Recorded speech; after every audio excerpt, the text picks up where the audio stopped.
Today, we are diving into something you're using this very second, but you can't see it, you can't hear it, and you can't touch it. It's the lifeblood of our entire modern world, and we're going to follow its incredible journey, all the way from a massive power plant right into your pocket. So let me start by asking you a question. What is the single most important thing in your life that you literally cannot see, hear, or touch? Think about it for a second. Of course, it's electricity. Without it, you wouldn't be watching this right now. The food in your fridge would spoil, your house would be pitch black, and that phone you carry around all day, well, it would just be a useless piece of glass and metal. We are totally and completely dependent on it. So what even is this invisible force that we so often take for granted? Let's break it down and get a really clear understanding of what we're dealing with. In physics, electricity isn't really just one single thing. It's actually a term that covers two concepts: electrical energy itself and the movement of charge. So when we say something like the electricity went out, what we're really saying is that the flow, the transfer of that electrical energy has stopped. Okay, so if we can't just create energy out of thin air, where does electricity come from? Well, the answer is transformation. We don't make it, we take energy from other sources and we change its form.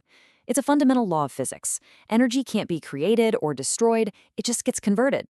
And this picture, wow, it's the perfect example of that idea in action.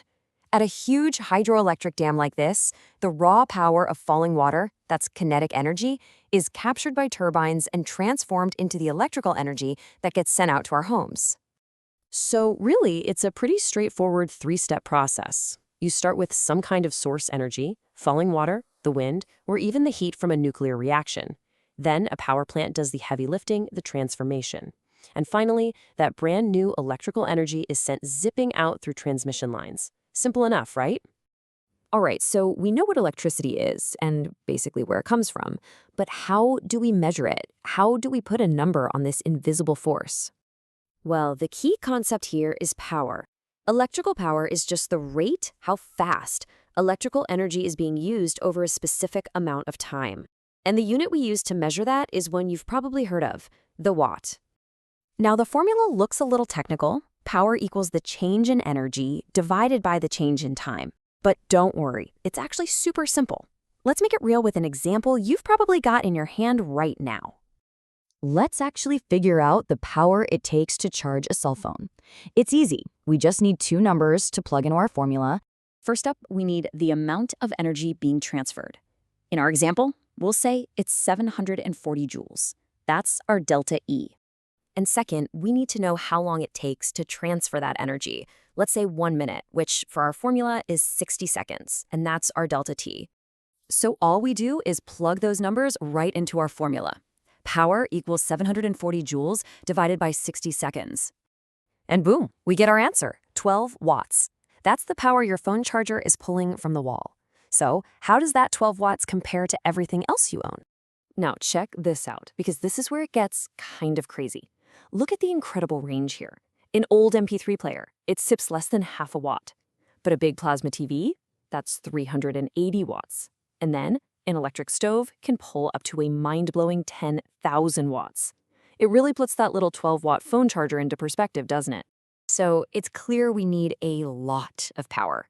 But here's the catch. That whole transformation process we talked about, turning falling water or burning coal into electricity, well, it's not perfect. In fact, it's shockingly inefficient. A lot of that initial energy just gets lost along the way.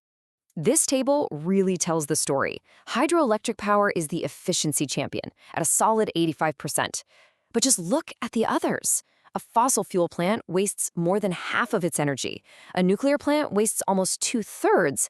And solar panels, they only convert about 15% of the sun's energy into electricity we can use. So where is all that lost energy going? Plain and simple, it's wasted. This chart just hammers the point home. For a typical nuclear power plant, for every 100 units of energy you put in, only 35 of them become useful electricity. The other 65 units, that's nearly 2/3 of the total energy, are just lost, usually as waste heat vented into the atmosphere. So this massive inefficiency presents a huge challenge.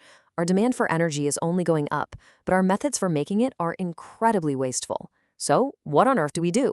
How do we power our future? Well, the path forward really splits in two. On one side, you have conservation. That means designing our devices and appliances to do the same job with less energy. Think about an LED bulb versus an old incandescent one. And on the other side, you have pure innovation, improving the power plants themselves, trying to squeeze every last drop of useful energy out of our fuel sources. And that really brings us to the core challenge of our time. We have this insatiable appetite for energy, right? But the ways we produce it are fundamentally, deeply wasteful. We figured out the journey of energy from the source to the socket, but the road ahead demands that we make that journey smarter, cleaner, and way more efficient than ever before. So the question isn't just what's the next step, it's how fast can we possibly take it?